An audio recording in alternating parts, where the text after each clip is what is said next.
Hallo allerseits und willkommen zur Bausatzvorstellung der deutschen Panzerjäger an der Ostfront 1944 von Dragon im Maßstab 1:35. Hierbei handelt es sich um einen etwas älteren Bausatz, der ist aus dem Jahr 1997, ist aber nach wie vor erhältlich, auch sozusagen als Neufertigung. Scheint so, dass Dragon nicht darauf Wert legt, dass alle neuen Figuren, die sie rausbringen, auf dem neuesten Stand sind. Zum Beispiel dieses berühmte Gen 2 scheint es zurzeit kein Thema mehr zu sein. Stattdessen bringen sie alte, bekannte Bausätze wieder raus, in derselben Verpackung, so wie man sie auch von damals noch kennt.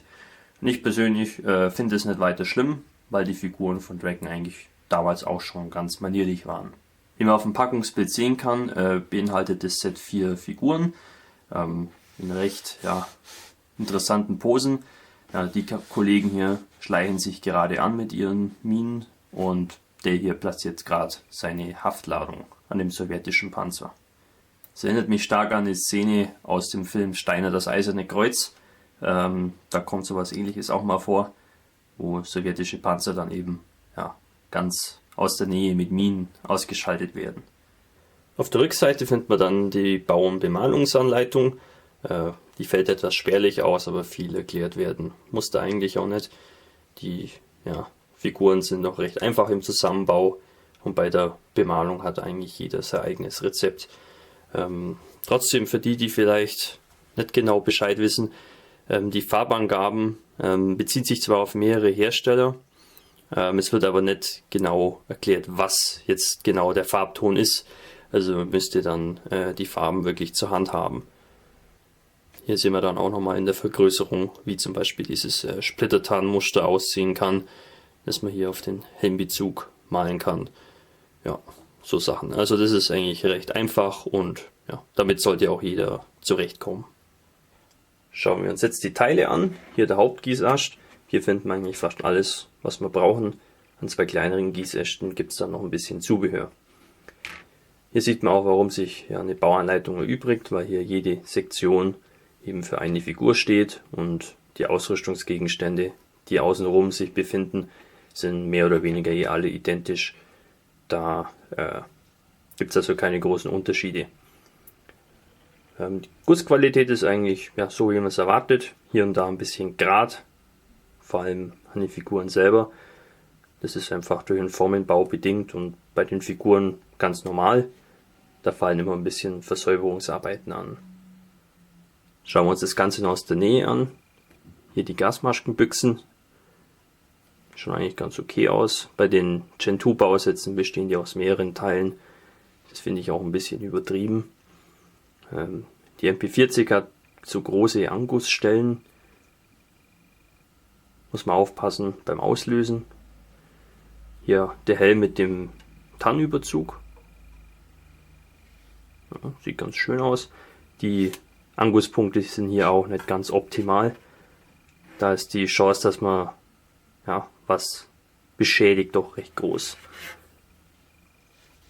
Ja, das sieht alles auch ganz schön detailliert aus. Kann man hernehmen. Ja, schöner Faltenwurf an der Uniform. Die Gesichter sind bei den Dragon-Bausätzen immer ein bisschen, wen es stört, der kann ja vielleicht den Kopf von Hornet hernehmen. Ich sag mal, meine Bemalungskünste sind jetzt auch nicht so gut, dass das einen großen Unterschied machen würde.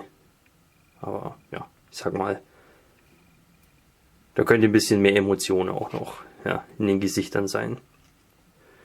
Die Oberkörper sind auch ganz gut detailliert. Mich stört aber so ein bisschen, weiß nicht, ob ihr es sehen könnt, da sind so kleine Risse sichtbar, wie so Sinkstellen. Das fällt später nicht sonderlich auf, aber optimal ist es nicht. Hier ist ein bisschen Grat an dem Teil. Das lässt sich aber leicht entfernen. Hier sieht man es auch ein bisschen. Lässt sich mit dem Messerrücken ganz gut abschaben. Ja, auch hier ein bisschen Fischhaut und so weiter. Damit muss man leben. Man kann natürlich auch teure Riesenfiguren kaufen, die sollten dann auch etwas besser sein. Ja, die Klappspaten hier. Das ist eigentlich wie gewohnt. Kennen wir alles schon von Dragon. Das sind immer so dieselben Teile eigentlich.